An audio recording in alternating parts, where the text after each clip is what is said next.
आज जाट धर्मशाला कुरुक्षेत्र के अंदर खापें इकट्ठी हुई और उसमें भिन्न भिन्न खापों से प्रधान आए। आज जिस भी मुद्दे पे हिंदू मैरिज एक्ट 1955 के बने एक्ट को लेकर उसको खत्म करने के लिए, उसमें बदलाव करने के लिए हमारे साथ रघुवीर नैन जी और संतोष दहिया जी। तो रघुवीर जी प्रधान जी, बिनान खापे प्रधान जी हमारे साथ। रघुवीर जी, आज किस मुद्दे पर आप इकट्ठे हुए हो? देखिए, आज जाट धर्मशाला कुरुक्षेत्र में सरोखा पंचायत और सरो समाज की एक मीटिंग थी। जो 3 मुद्दे, बल्कि 4 मुद्दे मैं कहूंगा। एक तो लिव रिलेशन को बिल्कुल खत्म करना, ये मुद्दा था। समलैंगिकता पे बिल्कुल प्रतिबंध लगाया जाए। लव मैरिज में माता पिता की सहमति जरूरी, और गाम गोत और गवांड में शादी पे प्रतिबंध लगाया जाए। और लड़की की शादी की जो उम्र सरकार 21 साल करने की सोच रही है, वो 18 साल ही रखी जाए। इन मुद्दों पर लेकर पंचायत थी और बहुत गहरी चिंता व्यक्त कर गई है। और सरकार से यही मांग है कि हिंदू कोड बिल जो 1955 है, इसमें संशोधन कराया जाए। फिर दिक्कत आवे, मैडम संतोष जी बताएंगे डिटेल से। उसमें तो एक बात बताएं, आप कुछ दिन पहले बनियान खाप में बहुत बड़ा सम्मेलन हुआ था जिसमें पूरे भारत के खापों ने हिस्सा लिया था।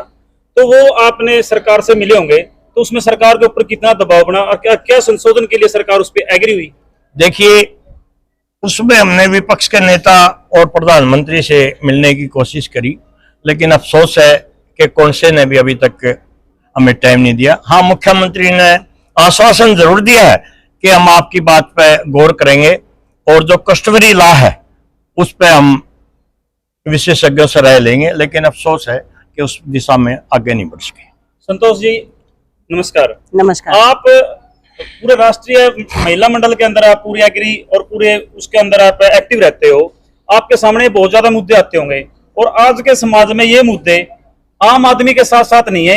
ये मुद्दे तो आज बड़े बड़े कर्मचारी, व्यापारी, सरकार में जो MP विधायक बैठे हैं उनके साथ भी होते होंगे। तो आप इसके बारे में सरकार को और आगे बढ़ने के लिए क्या इस चीज के बारे में आप अग्रसित करोगे सरकार को और समाज को?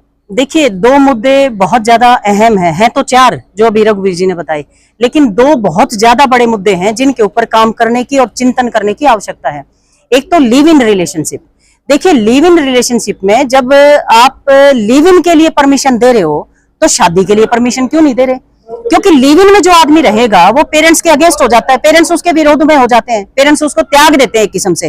वो कहते हैं भाई हमारी मर्जी के बिना आप कहीं पे भी जाके किसी के भी साथ रह रहे हो तो हमारा तुमसे कोई लेना देना नहीं है।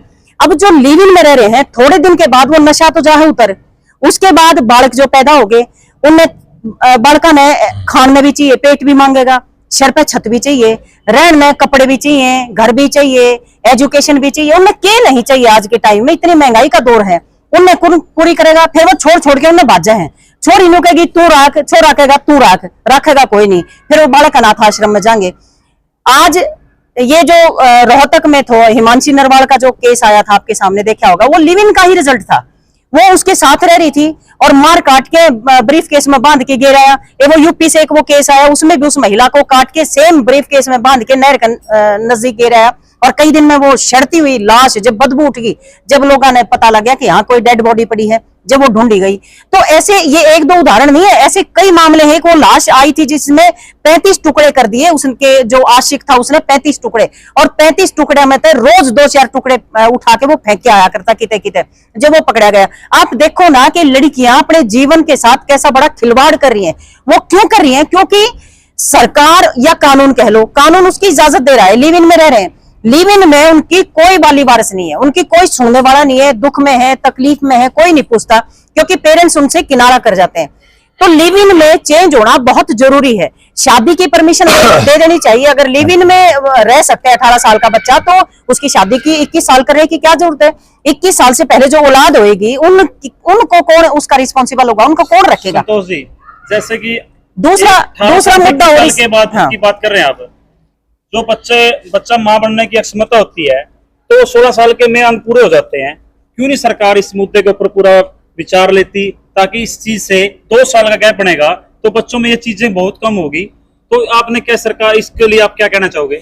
देखिए, ये आज बहुत बड़ा मुद्दा है। जो बच्चे पढ़ रहे हैं उनकी शादी तो वैसे ही 25 25 30 30 साल में कर रहे हैं लोग। ऐसा नहीं है कि आज कोई शादी के लिए पेरेंट्स जल्दबाजी करते हैं, जल्दबाजी बिल्कुल नहीं करते हैं, क्योंकि जो बच्चा पढ़ रहा है मेडिकल है, मेडिकल में 25 26 27 साल का बच्चा जब तक नहीं होता उसका एमबीबीएस होगा ही नहीं, तो उसकी शादी कैसे होगी? और अगर पीजी करता तो 30 साल क्रॉस कर जाता है बच्चा। तो बात उन बच्चों की नहीं हो रही है, बात उन बच्चों की हो रही है जो पढ़ नहीं रहे हैं, जो घर में बैठे हैं, जो ताक झाड़ कर रहे हैं, जो सारा दिन मोबाइल पे बैठे हैं, जो आशिकी कर रहे हैं फोन पे जब आशिकी करते हैं उनके रिलेशन बन जाते हैं। एक लड़की, मेरे पास एक केस आया, बिहार से आई वो लड़की, और यहाँ लाडवा का केस था, लड़के ने कहा शादी करूंगा तू आ जा, वो आ गई और यहाँ वो लड़का मिला नहीं, फिर कहीं ढूंढ ढूंढ के मेरा नंबर उन्होंने देखा, वो फिर मेरे पास आई, मैंने कहा भाई मैं क्या बताऊं, बताओ मैं क्या करूं इसमें। तो ये जो इस तरह का मामला हो रहा है, मैं सरकार से ये अनुरोध करती हूँ कि लिव इन का जो कानून बनाया है इसमें संशोधन की जरूरत है, क्योंकि इससे समाज में अफरा तफरी है, परिवार टूट रहे हैं। परिवार टूटने का 95% कारण लिव इन में जो एक संशोधन हुआ है ये है, क्योंकि लोगों को इससे सहमति मिल गई और कानून अपना काम इसलिए नहीं कर रहा क्योंकि कानून ये क्या कि पल्ला झाड़ लेता है कि सुप्रीम कोर्ट ने कह रखा लिव इन में तुम रह सकते हो, तो कानून क्या करेगा? पुलिस वाले तो कह देते जी हम क्या करें। ऐसे बहुत सारे केस आते हैं मेरे पास। दूसरा जो हिंदू मैरिज एक्ट में बदलाव का मसला है, ये बहुत बड़ा मसला है। देखिए हमारे यहाँ एक अलग कल्चर है और हरियाणा में भी ऐसे गांव हैं जो गांव की गांव में शादी हो रही है और साउथ में मामा और भांजे की शादी हो जाती है। तो हमारा जो कस्टम है उनका अलग है और साउथ का कस्टम अलग है। तो हम चाहते हैं हमारे कस्टमरी लॉ में परिवर्तन हो ताकि हम अपने कस्टम्स के अनुसार शादी कर सके। तो इसलिए हिंदू मैरिज एक्ट में बदलाव होना चाहिए। ये तीनों बहुत गंभीर मुद्दे हैं, तो आपने इनके ऊपर क्या सारी खप्पों ने इकट्ठा होकर आज क्या निर्णय लिया है? यही है कि हम प्रधानमंत्री जी से और विपक्ष के नेता से मिलने का प्रयास करेंगे और हरियाणा सरकार पर दबाव डालकर इसके लिए कस्टमरी लॉ बनवाने की पहल करेंगे। क्या आपने इसके लिए कोई कमेटी बनाई है? हाँ, एक तो दरौदा जो 28 जुलाई को तो 51 आदमियों की कमेटी वहां बनाई गई थी और 21 आदमियों की कमेटी आज बनाई। जो कमेटी मंडल है वो कब मिलेगा सरकार से? देखिए जब भी समय देंगे कोशिश करेंगे, मुख्यमंत्री जी से तो पहले भी मिलिए, वे प्रधानमंत्री और विपक्ष के नेता समय दें, जब भी समय उपलब्ध होगा हम मिलेंगे। इस मुद्दे